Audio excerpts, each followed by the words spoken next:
Plate capacitor के बारे में, उसके बाद मैंने आपको पढ़ाया स्टोर इन कैपेसिटर। आइए, सो वर्क डन। हेलो बच्चों, मैं जीके श्रीवास्तव, आपका फिजिक्स टीचर। आज कैपेसिटर का तीसरा हिस्सा पढ़ाऊंगा, पार्ट 3। अब तक मैंने आपको पढ़ाया था about the capacitor, parallel plate capacitor के बारे में। उसके बाद मैंने आपको पढ़ाया था grouping of capacitors, series parallel grouping and wheat stone bridge grouping of capacitors. इतनी नॉलेज मैंने आपको दी थी। आज स्टार्ट करेंगे, सबसे पहले जो टॉपिक होगा वो होगा एनर्जी स्टोर इन कैपेसिटर। आइए स्टार्ट करते हैं।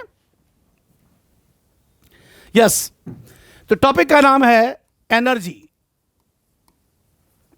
Store in capacitor. Energy store in capacitor. Sir ध्यान से देखिएगा सर। हाँ जी, हमारे पास एक कैपेसिटर है, इसका एक पॉजिटिव प्लेट है बेटा, चार्जेस इनसाइड द प्लेट्स। दूसरा प्लेट ये बेटा वो नेगेटिव है, राइट। चलिए, इन दोनों प्लेट की inner to inner distance D है, और सर इलेक्ट्रिक फील्ड यूनिफॉर्म होगी, पॉजिटिव से कहां जाएगी, नेगेटिव। ये देखिए, पॉजिटिव से नेगेटिव। मान लिया गया इलेक्ट्रिक फील्ड ई नॉट है, नॉट का मतलब मीडियम क्या है, एयर है। अब मैंने क्या किया बच्चे, मैंने यहां पर इसे सोर्स से जोड़ दिया बेटा, positive and negative, like this. ऐसे देखिए, अब हुआ ये पॉजिटिव और नेगेटिव, जिसकी वजह से इन दोनों प्लेट्स के अक्रॉस जो पोटेंशियल डिफरेंस डेवलप हुआ वो लिखा गया वी नॉट। अब सुनो सर, यहां से चार्ज निकला मतलब इलेक्ट्रॉन। सर जब वो यहां पहुंचा, इलेक्ट्रॉन ई नेगेटिव इन कर गया प्लेट में। ये देखिए, E negative E negative E negative E negative. E negative मतलब इलेक्ट्रॉन है, नेगेटिवली चार्ज है। सुनिए, नेगेटिव वाला नेगेटिव को रिपेल करेगा, पॉजिटिव वाला क्या करेगा, अट्रैक्ट होगा। मतलब electrons are repelled by negative plates and attracted towards positive plates. तो उनका मूवमेंट कैपेसिटर्स के दो प्लेट्स के बीच में नेगेटिव प्लेट से पॉजिटिव प्लेट की तरफ होगा, वो भी इलेक्ट्रिक फील्ड के अगेंस्ट होगा। यस, आप जा रहे हो right to left, electric field left to right है, पॉजिटिव से नेगेटिव की तरफ है, तो इलेक्ट्रॉन कैपेसिटर के दो प्लेट्स के बीच में इलेक्ट्रिक फील्ड के अपोजिट मूव कर रहा है। अगेंस्ट मूव करने में जितना भी वो वर्क करेगा वो वर्क डन ही इसके भीतर energy, it means potential energy के फॉर्म में क्या होगा, स्टोर हो जाएगा। आइए, सब पढ़ाया गया था वर्क डन जी, सर लिखा गया V into D Q. Sir but हमें पढ़ाया गया था V equals to Q by C. Yes, Q equals to C into B, so V that's equals to Q by C. आइए हम लिखते हैं, यहां से सर लिखा गया क्यू बाई सी और साथ में लिखा गया डी क्यू। आइए दोनों साइड को कर देते हैं इंटीग्रेट, 7 बाई सी बाहर निकाला गया, लिखा गया Q of D Q, limit Q से क्यू नॉट, और क्यू नॉट का मतलब दिया गया मैक्सिमम। चलिए सर, सो वर्क डन। सर लिखा गया 1 बाई सी। सर यहां इंटीग्रेट करेंगे, निकलेगा क्यू स्क्वायर बाय 2, और सर लिखा गया 0 से क्यू नॉट। आप क्यू नॉट के पे क्यू भी लिख सकते हो, लिख देना भैया, क्यू जो है मैक्सिमम चार्ज होगा। आइए अब हम क्या करेंगे बेटा, यहां पे वर्क डन। सर लिखा गया 1 बाई 2 सी, एक बार अपर लिमिट और एक बार lower limit. So work done, formula निकला क्यू नॉट का स्क्वायर बाय कितना भैया, 2c। This work done is store in the form of potential energy in between two plates of a capacitor. So this is expression of energy stored inside capacitor Q naught का square by 2c. But आपको ये पढ़ाया गया था Q naught equals to C naught into V naught. Sir ध्यान से देखो, energy अगर मैं Q naught की पुट कर दूं C naught और V naught का whole square divide by 1 by 2 C naught, यहां लिख दो C naught, यहां क्या लिखोगे C naught C naught C naught। Yes sir, why C naught भाई, क्योंकि कैपेसिटर के दो प्लेट्स के बीच का मीडियम क्या है, एयर है। ओके सर, इसको सॉल्व करेंगे तो लिखा गया half to half C naught और इंटू वी नॉट का स्क्वायर, जिसको आप हाफ सी वी स्क्वायर भी कह सकते हो। सुनो भाई, अब अगली बात और देख लो सर, हमने लिखा यू, सर आपने लिखा था क्यू नॉट का स्क्वायर और by 2 C naught. Yes sir, C naught. अगर यहां से देखो निकालोगे सी नॉट तो लिखोगे Q naught by V naught, से कैंसिल कर दोगे तो निकलेगा सर क्यू नॉट और इंटू वी नॉट बाई 2। इसका मतलब एनर्जी स्टोर इन कैपेसिटर पहला होता है क्यू स्क्वायर बाई 2c, दूसरा होता है half C V square, and तीसरा क्या होता है Q V by 2। This is expression of energy store in a capacitor. Correct है। तो कैपेसिटर के दो प्लेट्स के बीच में इलेक्ट्रॉन्स नेगेटिव प्लेट से रिपेल होता है और पॉजिटिव प्लेट की तरफ क्या होता है, अट्रैक्ट होता है। सो कैपेसिटर के दो प्लेट्स के बीच में इलेक्ट्रिक फील्ड के अगेंस्ट मूवमेंट के दौरान इलेक्ट्रॉन जितना भी वर्क करता है वो वर्क डन उसके भीतर एनर्जी के फॉर्म में क्या होता है, स्टोर हो जाता है। This is about energy store in capacitor. Right. चलिए अब थोड़ा इसको हटाते बच्चे, देखना सुना सर। अब बारी आई सर, यहां देखिए sir ji, sir energy density, energy density, इसका सिंबल लिख सकते हैं हम यूरो, यूरो। सर ये क्या है भाई,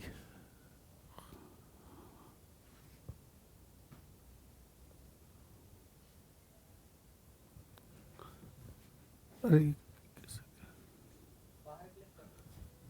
हाँ जी, एनर्जी डेंसिटी सर लिखा गया एनर्जी डिवाइड बाय वॉल्यूम।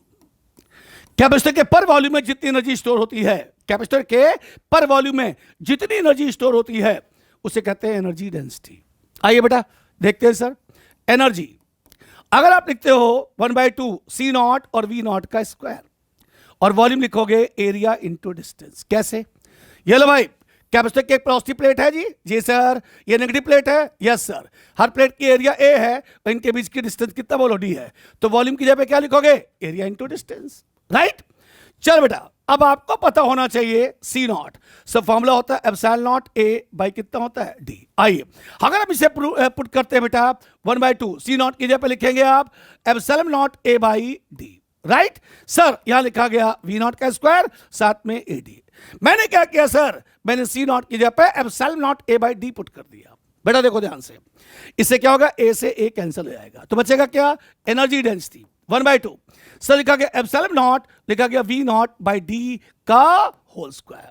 सब पता होना चाहिए electric field E naught equals to V naught by क्या होता है, डी।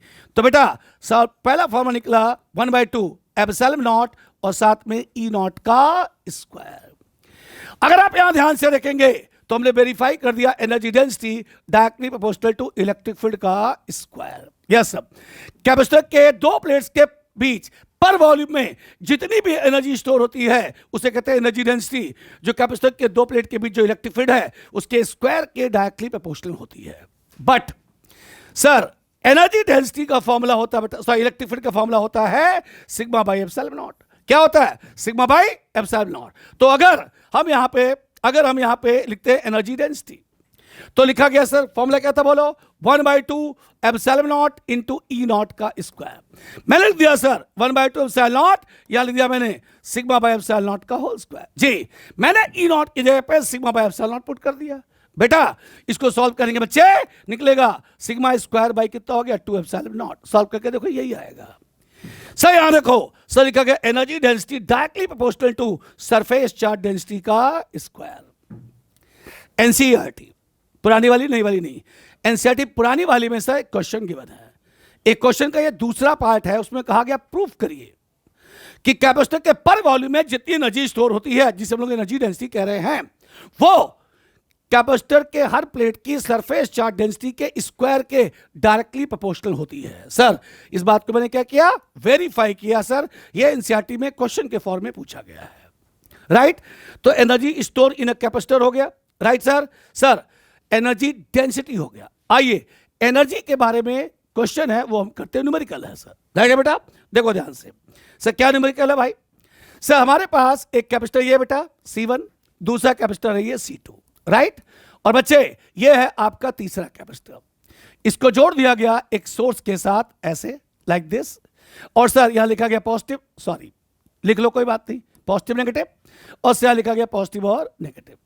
से यहां सुनिए लिखा गया C1, C2 and C3। Sir 2 microfarad, C2 लिखा गया 4 माइक्रोफैरेड और C3 लिखा गया 6 माइक्रोफैरेड।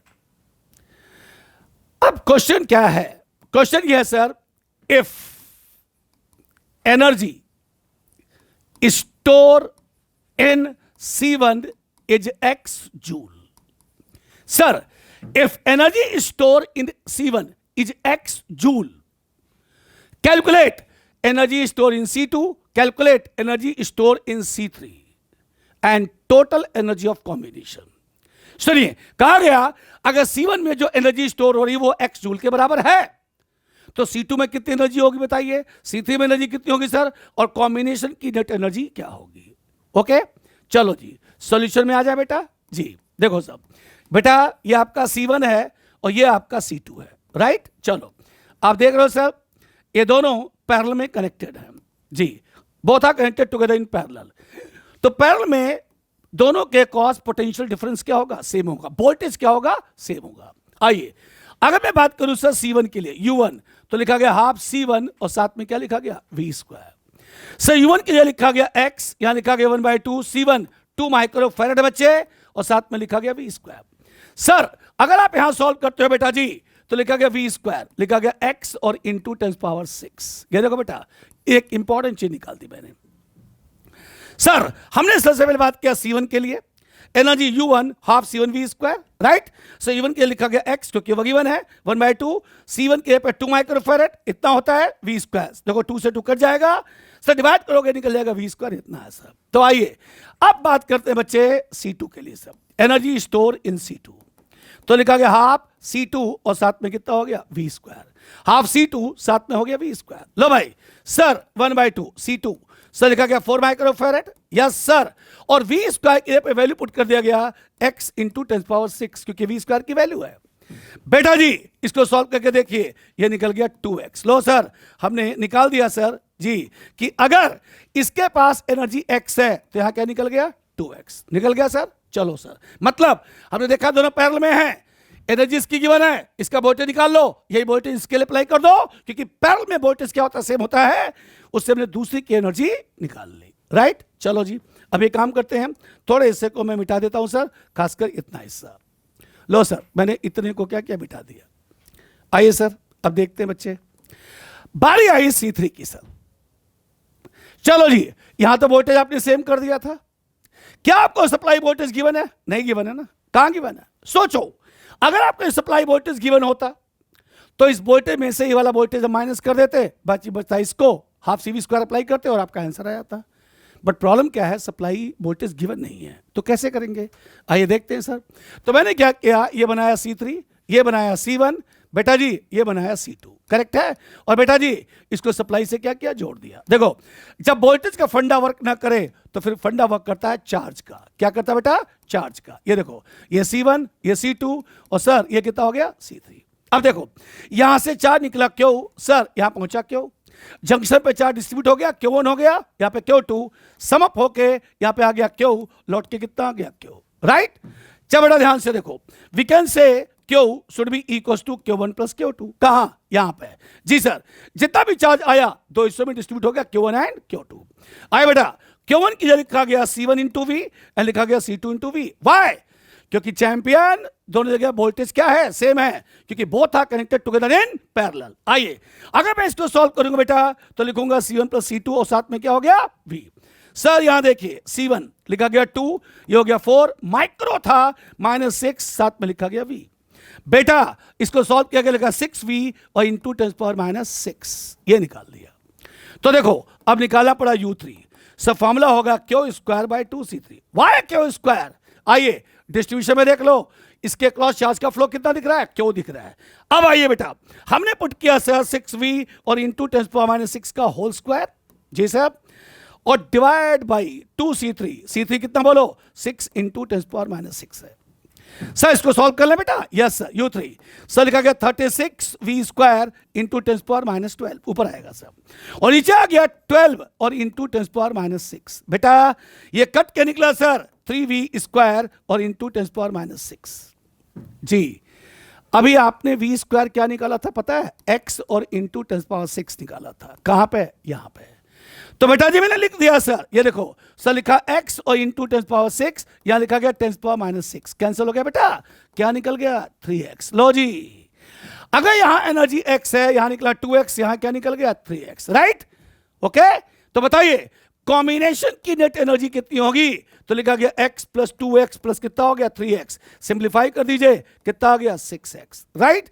तो एनर्जी का क्वेश्चन ऐसे भी आता है, राइट। चलो जी आगे समझते हैं सर। नेक्स्ट, अब आगे पढ़ने के लिए कुछ छोटी छोटी बातों को समझना जरूरी है सर। आइए सर, सर लिखा गया non polar atom. Non polar है बेटा, ये नॉन पोलर, एक मिनट, हाँ जी आइए, नॉन पोलर एटम सुनिए sir. The atom in which charges are symmetrically arranged around the nucleus are called as non-polar atom. ये देखिए, so this is nucleus, right है?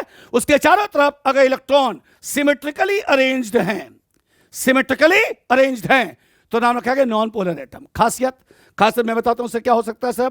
अगर सिमेट्रिकली अरेंज हैं तो देखिए सर, इलेक्ट्रिक फील्ड की वैल्यू ये दोनों सेम होगी, डायरेक्शन अपोजिट, कट के कितनी होगी? 0। सर देखिए, ये दोनों सेम होगी, कट के कितना हो गया? 0।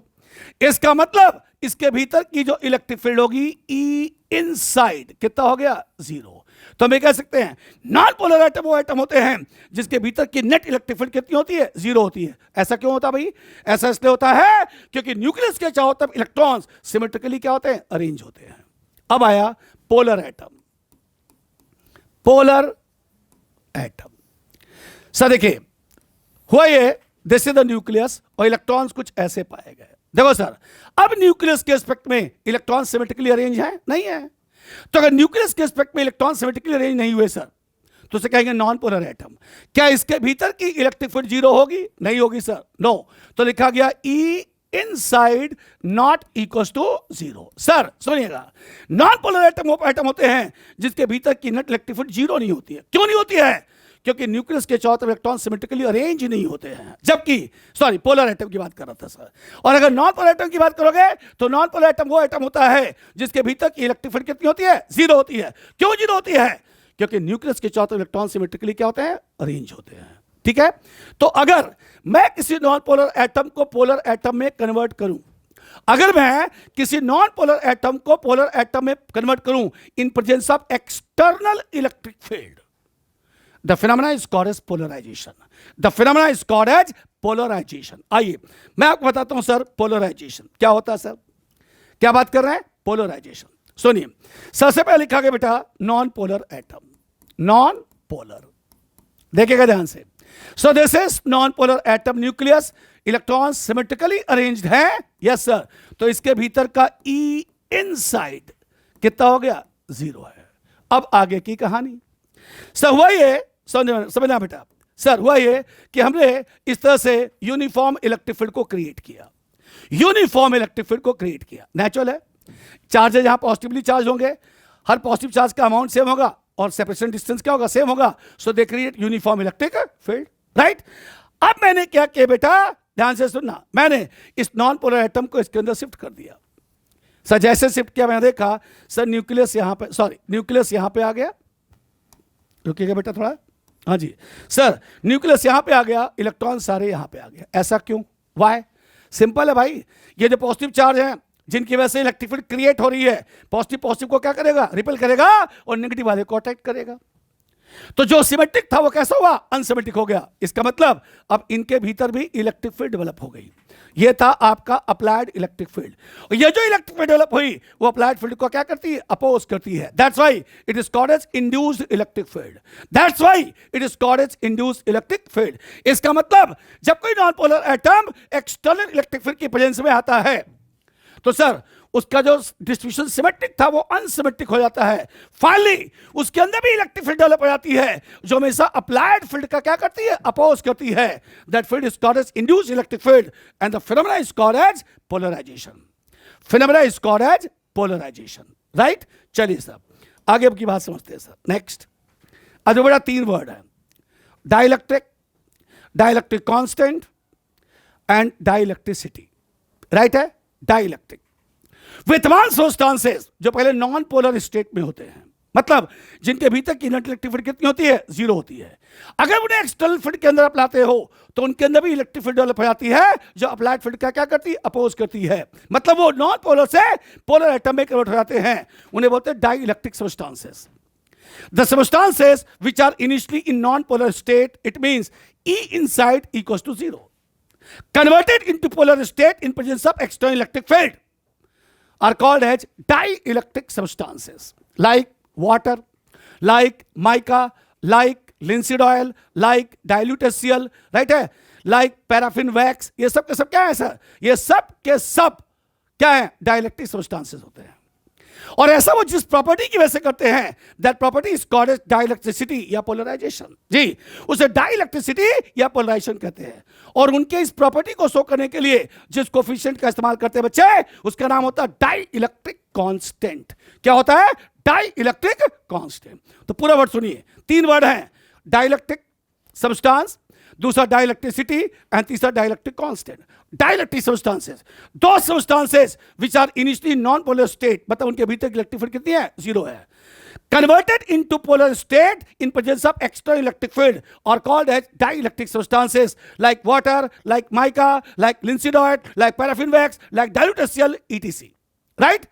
उनकी इस प्रॉपर्टी को जैसा वह, जिसकी वजह से वो ऐसा कर सकते हैं या कर लेते हैं, उन्हें कहते हैं डाइइलेक्ट्रिसिटी, या फिर कहते हैं, ठीक है, डाइइलेक्ट्रिसिटी कह सकते हो आप, राइट है। और उनकी इस प्रॉपर्टी को शो करने के लिए जिस कोफिशिएंट का इस्तेमाल करते हैं बच्चे, उसको कहते हैं डाइइलेक्ट्रिक कांस्टेंट, जिसका सिंबल होता है के। जी, कैपिटल के से इसका मतलब होता है applied electric field. Electric field लिखा गया E not divide by induced electric field. Induced electric field क्या लिखा गया? E। Yes sir, applied electric field divide by induced electric field. That's why sir लिखा गया यूनिटलेस, क्योंकि ये दो सेम फिजिकल क्वांटिटी का क्या है? रेशियो है। अब लिखा गया फॉर मेटल्स सर लिखा गया E इक्वल्स टू 0, क्योंकि metals are not induced in presence of external electric field. Metals are not induced in presence of external electric field, तो लिखा गया K फॉर मेटल्स। सर लिखा गया E नॉट, और भाई कितना हो गया? 0। सर लिखा गया नॉट डिफाइंड, इसलिए मेटल्स के लिए K की वैल्यू डिफाइंड नहीं होती है, राइट? तो एक छोटा सा वर्ड था जिसके बारे में आपको जानना बहुत जरूरी था। अब आइए सर, हेडिंग है सर, सुनिएगा सर, लिख देते हैं सर। लिखा गया expression of capacitance of a parallel plate capacitor in which a dielectric slab of thickness T, very less than D, is inserted between two parallel plates of capacitor। Capacitor के दो plates के बीच में एक dielectric slab insert किया गया जिसकी thickness T, sir D से क्या है? छोटा है, जिसका डाइइलेक्ट्रिक कांस्टेंट, राइट है सर? चलो आप लिख सकते हो कैपिटल K, वो इंसर्ट किया गया। आइए सर, तो डायग्राम बनाते हैं और कुछ बातों को समझिएगा ध्यान से। लीजिए सर, समझिए क्या क्या कैपेसिटर की एक प्लेट बनाया, ये दूसरा प्लेट बनाया ये। सर ये कैसा प्लेट है बेटा? पॉजिटिव प्लेट है, बिल्कुल है सर, राइट। और बच्चे देखो सर, ये प्लेट कैसा है बेटा? नेगेटिव है। इन दोनों के बीच की जो डिस्टेंस है चैंपियन, वो क्या बोलो? D है।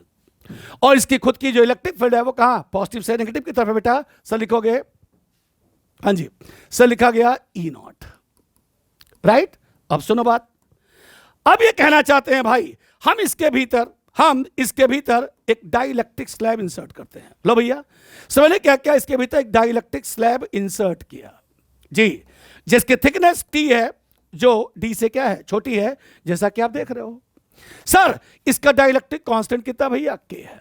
तो क्या बोला गया था कि जो डाइइलेक्ट्रिक सब्सटेंसेस होते हैं पोलराइज हो जाते हैं जी, मतलब इसके अंदर पॉजिटिव भी होगा, नेगेटिव भी होगा।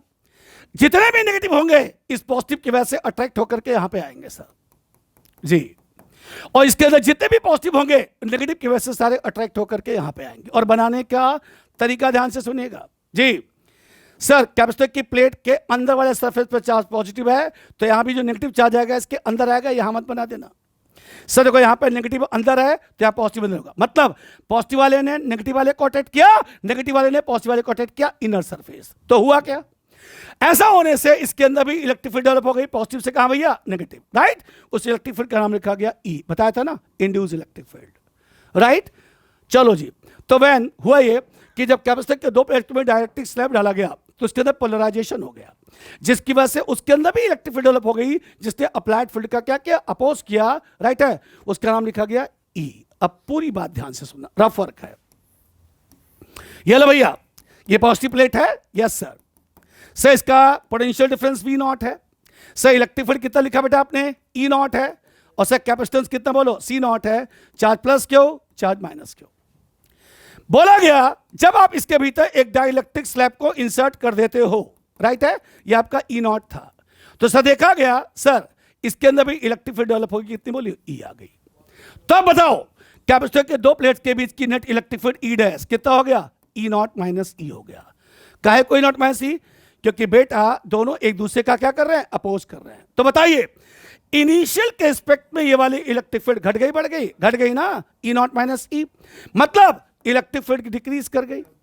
हमें पढ़ाया गया था E equal to V by D. बेटा अगर इलेक्ट्रिक फील्ड घटेगा तो पोटेंशियल भी क्या होगा, घट जाएगा, मतलब V डैश लेस देन कितना हो गया, V नॉट क्या कर गया, डिक्रीज कर गया।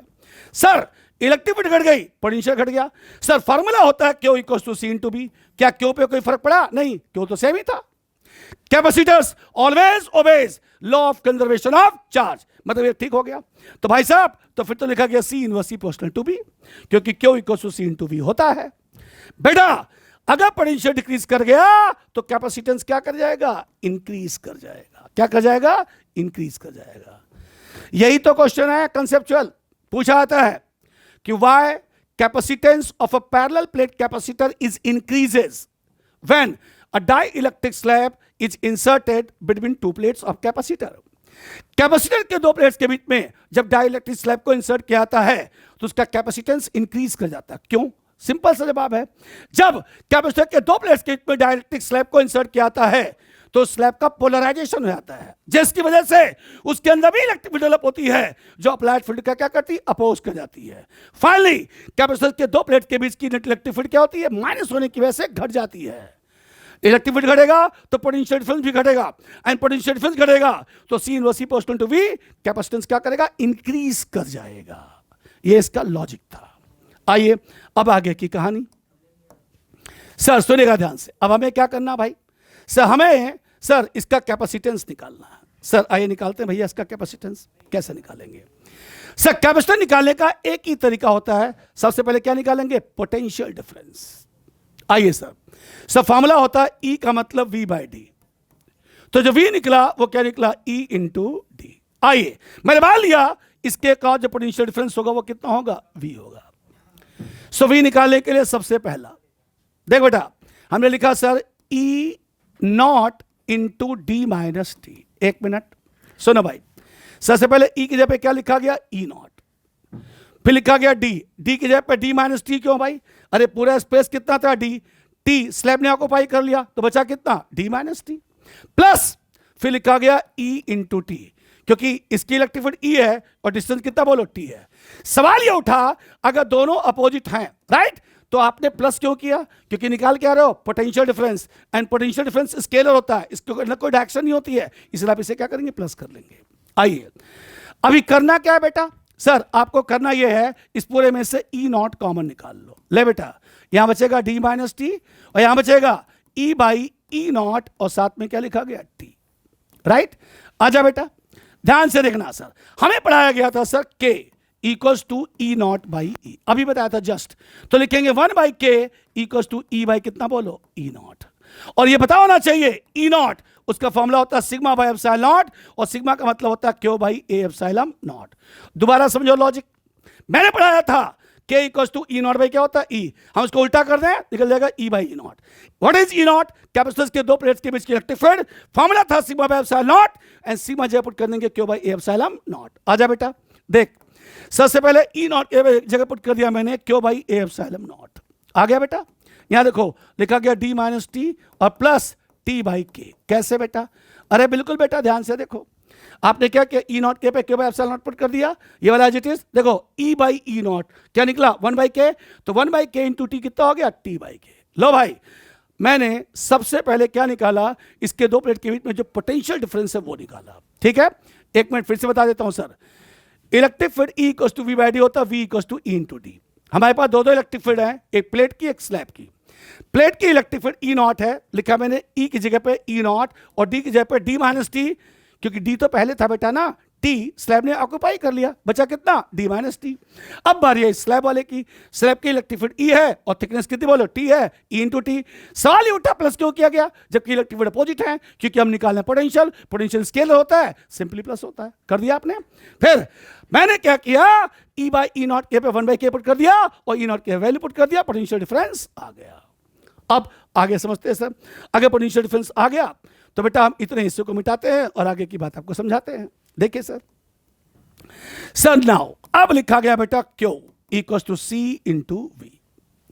सर क्यू की जगह पे क्यू सी चाहिए सर, और वी की जगह दिया गया sir Q by A epsilon naught. जी सर, यहां लिखा गया डी माइनस टी और प्लस टी बाई के लिखा गया।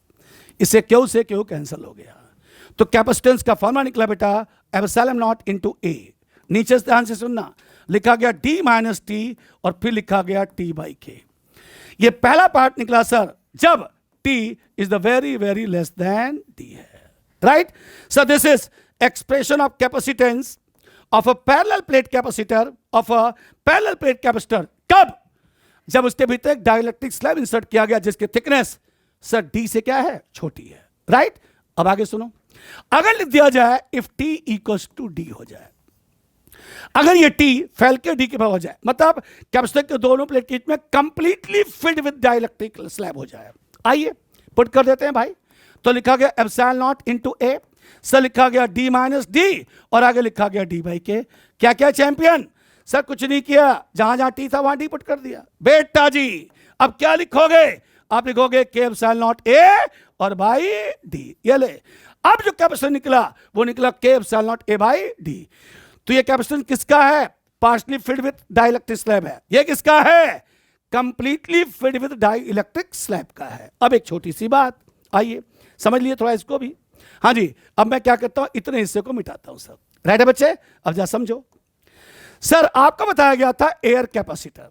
जी सर, जब कैपेसिटर के दो प्लेट्स के बीच का मीडियम क्या था बेटा? एयर था। तो आपने पढ़ा था C naught epsilon naught into A by D, पढ़ा था।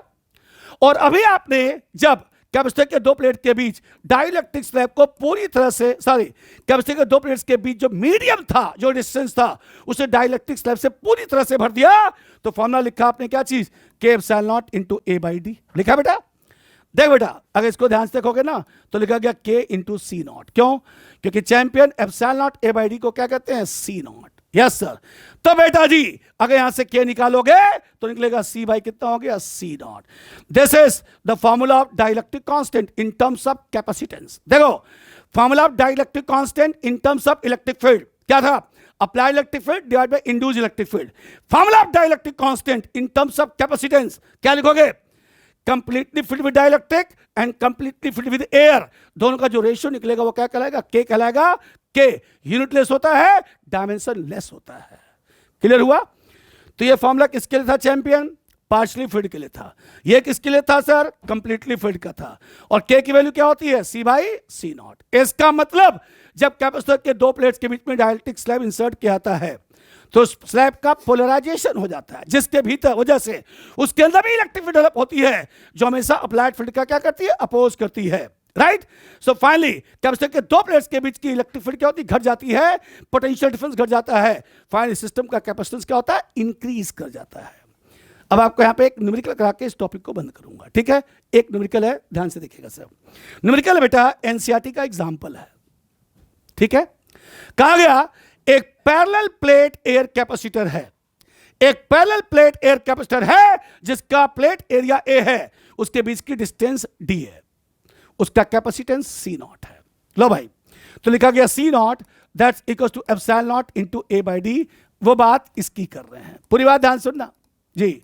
ये डिस्टेंस डी है, प्लेट एरिया कितना बोलो? ए है, और मीडियम क्या बोलो? एयर है, लिखा गया सी नॉट।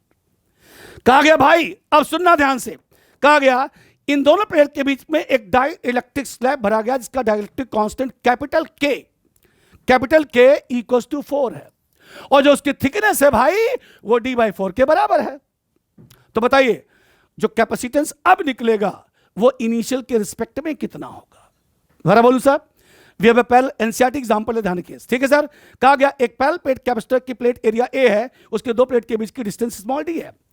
फाइनली उसका जो एयर, चूंकि बीच का मीडियम एयर है, सो उसका जो कैपेसिटेंस लिखा गया सी नॉट। अब इन्होंने कहा now we inserted a dielectric slab of dielectric constant 4 and thickness small t equals to d by 4 between the two plates. Calculate new capacitance in respect of initial. Okay. अब सुनो, ये कहना क्या चाहते हैं बेटा, देख लो, ये लो, ये था बेटा जी सर। सर इनके बीच की डिस्टेंस बेटा जी d है, और अब इनके भीतर एक dielectric slab k equals to 4 put किया गया, जिसकी थिकनेस t से लिखा गया d by 4 के क्या है, बराबर है, ऐसा गिवन है। तो सर फॉर्मूला निकाला गया था एप्सिलॉन नॉट इंटू ए, लिखा गया D minus T and plus T by K, right. चलो भाई, तो लिखा गया epsilon naught into A, yes sir. D sir लिखा गया डी बाई 4, जी सर। टी सर लिखा गया डी बाई 4, और साथ में के की जगह लिख दिया गया 4। चलो के की जगह पर के ही रहने दो, ठीक है, देख लेंगे बाद में वैल्यू पुट कर देंगे। आइए सर इसको सॉल्व कर लें बेटा, यस सर। तो लिखा गया एप्सिलॉन नॉट इंटू ए, सर ये सॉल्व किया गया 3d/4, यह लिखा गया d by 4 के, d by 4 के, यस सर। सर सॉल्व किया गया, लिखा गया एप्सिलॉन नॉट इंटू ए, एक मिनट दोबारा लिखते हैं, सी सर लिखा गया एप्सिलॉन नॉट इंटू ए। बेटा सर इसका एलसीएम लोगे तो आएगा 4 के, जी सर, राइट सर। देखो यहां पे आएगा 3 के और प्लस कितना हो गया के, और साथ में डी बाहर निकाल दिया।